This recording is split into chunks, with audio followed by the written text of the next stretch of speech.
vérification de la carte de crédit de son ami Derek qu'il détient révèle d'autres informations surprenantes. Le détenteur de la carte a reçu je vais te 56 000 $ débloquer de quand 3 même le compagnies constat. différentes depuis l'Australie cette année. C'est ce que j'ai 15 transactions, 56 000 $ pour ce type. Provenant de ces personnes, De ces personnes. Derek connaissait quelqu'un à Sydney? Pardon? Derek connaissait quelqu'un à Sydney? Aucune idée.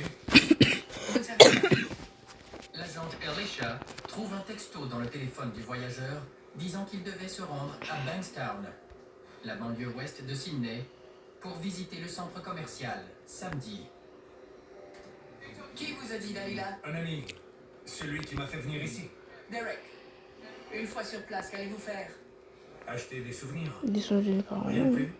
Rien de plus. Dans un magasin précis ou bien allez-vous y rencontrer quelqu'un? Vous a-t-il donné un nom de magasin précis où aller? Il m'a eu. Non? Tout cela est très inhabituel. Mais jusque-là, le voyageur n'a rien fait d'illégal. On a vérifié les informations, fait des vérifications sur toutes les personnes qui ont viré de l'argent à Derek, et aucune n'a de casier judiciaire. Une vérification de son passeport a aussi été effectuée. Le centre de documentation a aussi examiné le passeport. La photo correspond à la puce. Il y a aussi eu un examen du document qui confirme son authenticité. La carte de crédit de son ami Derek est saisie par la police fédérale australienne. Et l'homme est amené au service d'immigration où les agents devront décider s'il est autorisé à entrer en Australie.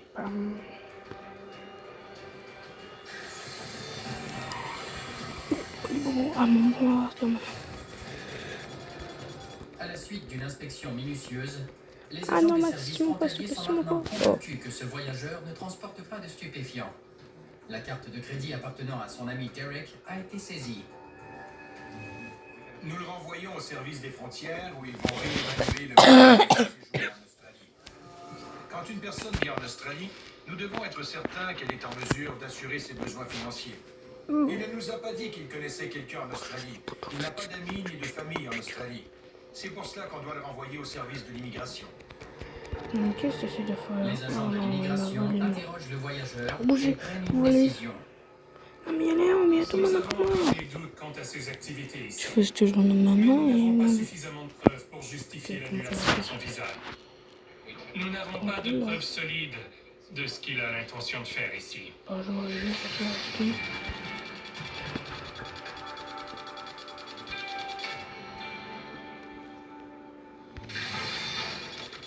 Au centre de contrôle des conteneurs, les agents vont pouvoir confirmer si la marchandise dissimulée de ce conteneur d'expédition fait partie d'une opération de contrebande.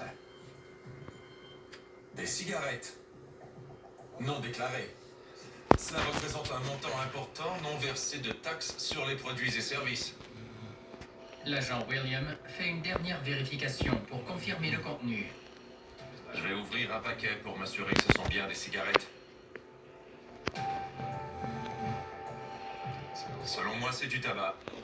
Après la découverte de ce qui semble être une énorme cargaison de contrebande, l'unité d'enquête va prendre le relais. D'après les rayons X, Hey.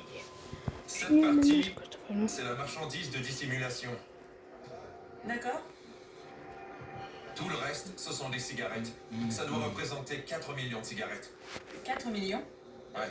D'accord. L'agente Mary évalue la taille titanesque de la cargaison afin de calculer le montant total des droits et taxes fraudés. Ces marchandises sont des produits de contrebande, du tabac non déclaré. Ils ont fait de gros efforts pour échapper aux droits et taxes en tentant de frauder le gouvernement de plus de 2 millions de dollars, rien que dans cette cargaison. Le chargement monumental de cigarettes est saisi. Mais l'enquête ne s'arrête pas là. Nous tenterons par tous les moyens d'identifier les organisateurs de cette expédition de marchandises.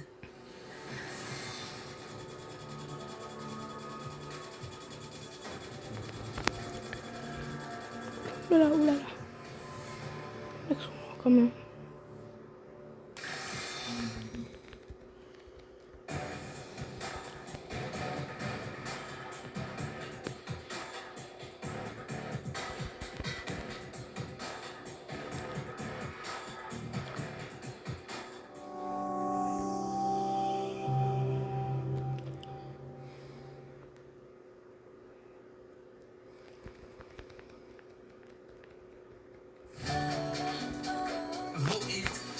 la même fréquence. Rouge. Cette émission est disponible en vidéo description.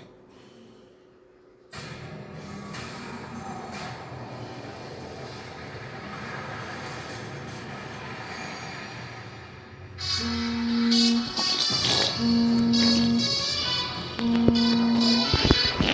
faut réfléchir à la suite. J'ai mis beaucoup d'œufs dans le panier de Fairbanks. Si on dehors, ça en vaut la peine. Oui. Parker Schnabel sera bientôt fixé sur son avenir. Après avoir investi des centaines de milliers de dollars dans sa nouvelle concession en Alaska, le jeune chef de mine a extrait 3,3 kg en traitant les résidus des anciens.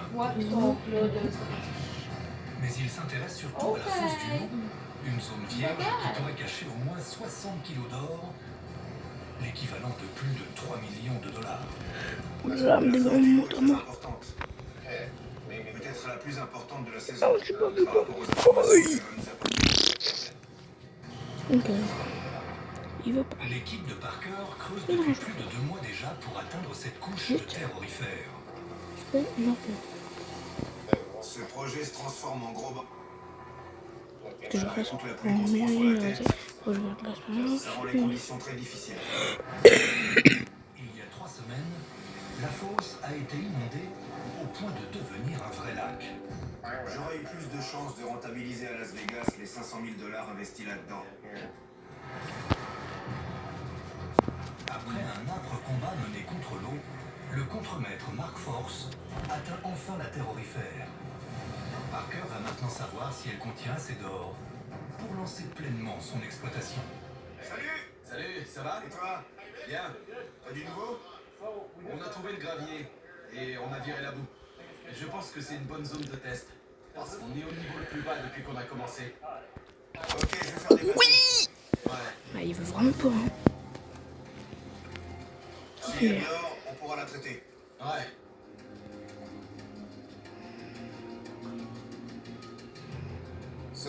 Je vois que 2 toutes petites paillettes. Trop peu. T'as testé où, toi? Là-bas.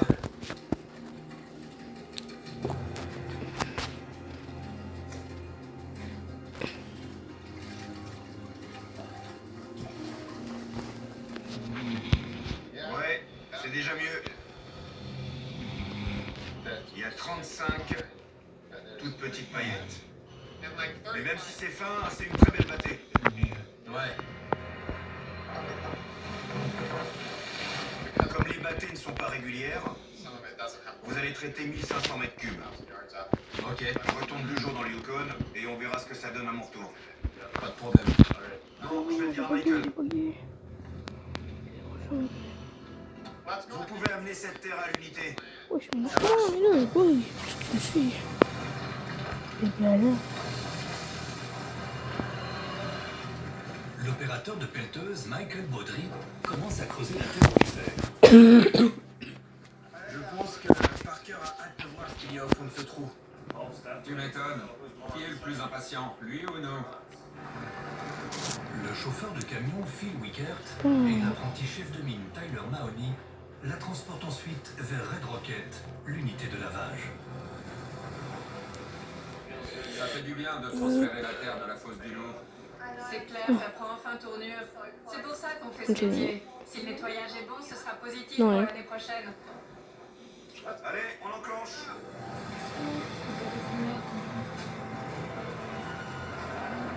Envoyez la flotte. C'est le premier godet de terre vierge. Pour la première fois depuis plus de 10 ans, Parker traite de la terre vierge en Alaska.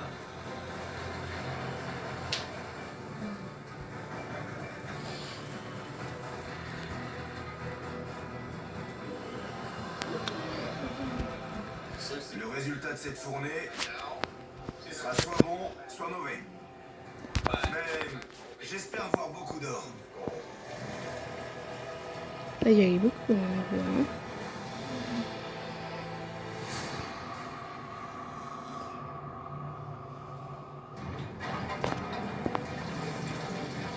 Sans bling bling. Ça me gêne pas d'être dans une pelleteuse. Je dirais même que ça me plaît. Mais je le fais que quand j'ai personne de fiable sous la main. Sinon, je laisse faire. Alors qu'il reste moins d'un quart de la saison, Tony Beats est venu à bout des 2 plus profondes fosses jamais ouvertes à Paradise Hill, qui lui ont rapporté 5 millions de dollars. Alors que l'hiver approche à grands pas, le roi du Klondike exploite la zone des 25 dans l'espoir d'améliorer son total annuel.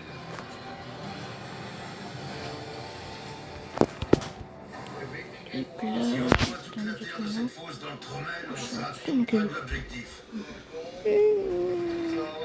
Alors profitons du beau temps pour prendre cette note, la traiter, la finir, la peser, et on fera alors le bilan.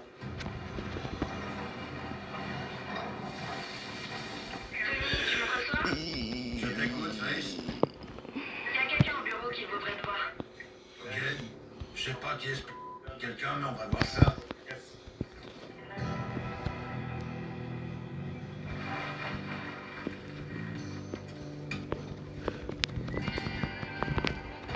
Salut Shane. Ça va, Tony? Très bien. J'ai des questions à te poser. Tu peux peut-être m'aider? Ça va me coûter des sous? Non, plutôt l'inverse. Alors dans ce cas, Pendant 3 saisons, le mineur local Shane Smith a été bien bénéficiaire de Parker Schnabel. À présent, il veut tenter sa chance sur sa propre concession. alors qu'est-ce que tu veux? J'ai de la terre à traiter avant l'expiration du permis des eaux. Je cherche donc une unité et j'aimerais savoir si tu as quelque chose à me proposer. Ouais, j'en ai 2 ou 3. J'ai vu ta New Zealand sur le bord de la route. Elle n'est pas au point, mais oui, il y en a une. je peux la ranger. Tu pourrais la remettre en état? Bien C'est sûr. bon, non, quand même. Je suis dans le trophée, je m'en verrai. J'ai quand même le trophée. Ok, je peux te la louer. Ça devrait pas poser de problème. Ça serait extra, j'adorerais. C'est bien le roi du Klondike. Je sais pas si je suis un roi et je m'en cogne. Mais je sais que c'est pas drôle de pas pouvoir prendre son or alors qu'on a investi de l'argent. Ouais, on va la transférer sur ta concession, c'est d'accord. Ça me rapportera un peu d'argent, mais surtout, ça t'aidera à sortir l'or de cette terre. Génial. C'est conclu. Extra. Voilà, Merci, j'apprécie. jeune d'abord. Juste toi. Cette saison, à défaut de prendre de l'or, la New Zealand de 25 tonnes a pris la rouille. Tu gères le treuil, ok? Mike, tu grimmes dans la chargeuse. Pour transférer rapidement l'unité à Duncan Creek, la concession de Shane située 30 km plus loin, Tony rassemble sa meilleure équipe. Len, vas-y, tire sur ce câble.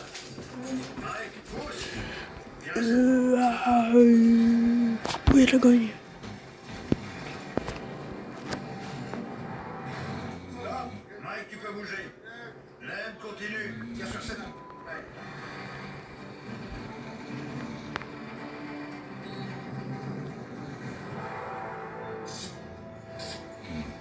Ok, en route. Faire ta course, mais ça y fait rien. Je vais faire rien tout le temps, je n'ai, vous avez fait rien.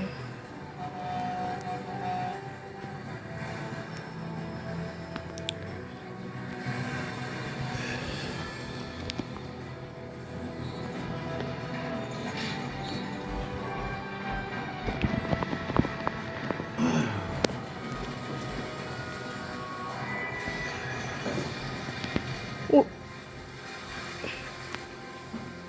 Mike, le plus jeune fils de Tony, a fait tomber l'unité de lavage de la semi-remorque.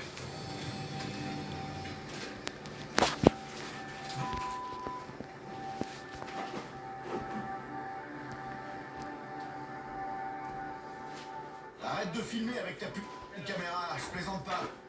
Tu vas bien, Mike? Moi, ouais. T'es sûr? Ça, oh là là. quelqu'un peut appeler mon père? Parce que là, on a un problème. Ok.